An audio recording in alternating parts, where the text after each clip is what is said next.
آج میں آپ سے اس دعا کے بارے میں بات کرنے جا رہا ہوں جو ہر اس انسان کے دل سے نکلتی ہے جو مجبوری، تنگی، محتاجی، کمی، ذلت، ظلم اور بے بسی سے گزر رہا ہے۔ کبھی سوچا ہے محتاجی صرف پیسے کی نہیں ہوتی، کبھی عزت کی ہوتی ہے، کبھی سہارے کی اور کبھی حوصلے کی۔ اور جب انسان ٹوٹنے لگتا ہے تو سب سے بڑا ڈر یہی ہوتا ہے کہیں میں ذلت کی زندگی نہ جی لوں، کہیں کسی کے آگے ہاتھ پھیلانا نہ پڑے، یا کہیں ظلم سہتے سہتے میں خود ظالم نہ بن جاؤں۔ اسی ڈر سے بچنے کے لیے ہمارے پیارے نبی محمد صلی اللہ علیہ وسلم نے ہمیں ایک خاص دعا سکھائی ہے۔ اس دعا کو بتانے سے پہلے میں آپ لوگوں کو ایک واقعہ سناتا ہوں۔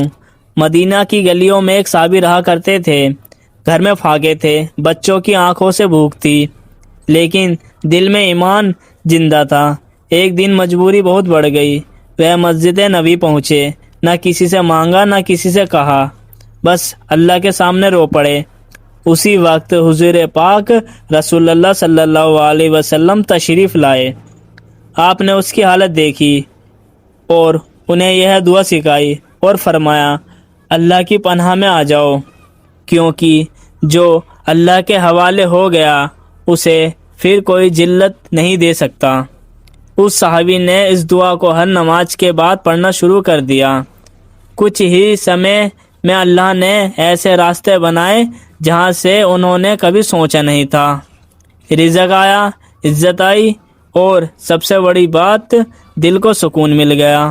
آج ہم سب کو یہی دعا چاہیے، کیونکہ آج ہم ظلم صرف تلوار سے نہیں ہوتا، ظلم زبان سے بھی ہوتا ہے، ظلم نظر انداز کرنے سے بھی ہوتا ہے، اور کبھی ہم خود کو نہیں جانتے کہ ہم ظالم بن رہے ہیں یا مظلوم۔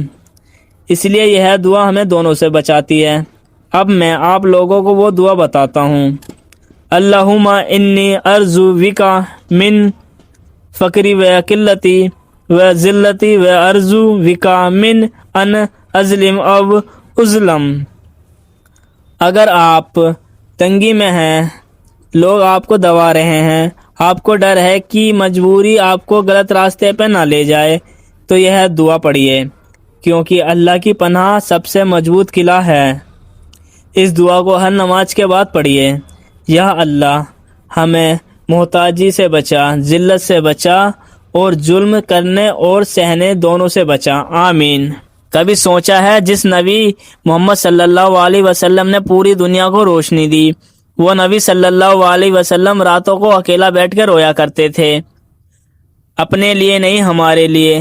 رات کا اندھیرا تھا، ہر طرف خاموشی، نبی صلی اللہ علیہ وسلم سجدے میں تھے، سینہ کانپ رہا تھا، آنسو زمین پر گر رہے تھے اور لبوں پہ بس ایک ہی آواز تھی، میری امت، میری امت۔ ایک دن نبی صلی اللہ علیہ وسلم نے قرآن کی یہ آیتیں پڑھی، اگر تو انہیں سزا دے تو یہ تیرے ہی بندے ہیں۔ یہ پڑھتے پڑھتے نبی صلی اللہ علیہ وسلم پھوٹ پھوٹ کر رو پڑے۔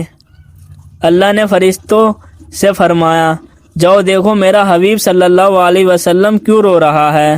نبی صلی اللہ علیہ وسلم نے کہا، اے اللہ، مجھے میری امت کی فکر ہے۔ تب اللہ نے فرمایا، اے محمد صلی اللہ علیہ وسلم، ہم تمہیں تمہاری امت کے بارے میں خوش کر دیں گے۔ سوچئے، ایسا نبی صلی اللہ علیہ وسلم جو ہر درد میں ہمیں یاد کیا کرتے۔ جب نبی صلی اللہ علیہ وسلم کی طبیعت بہت زیادہ بگڑ گئی، بخار اتنا تیز تھا کہ لوگ سہ نہ پائے، لیکن نبی صلی اللہ علیہ وسلم کے لب اب بھی ہل رہے تھے۔ سننے والوں نے دھیان دیا، آخری الفاظ تھے، نماز، نماز اور تمہارے غلام۔ موت کے لمحوں میں بھی نبی صلی اللہ علیہ وسلم ہمیں سدھارنا چاہتے تھے۔ آج ہم کیا کرتے ہیں؟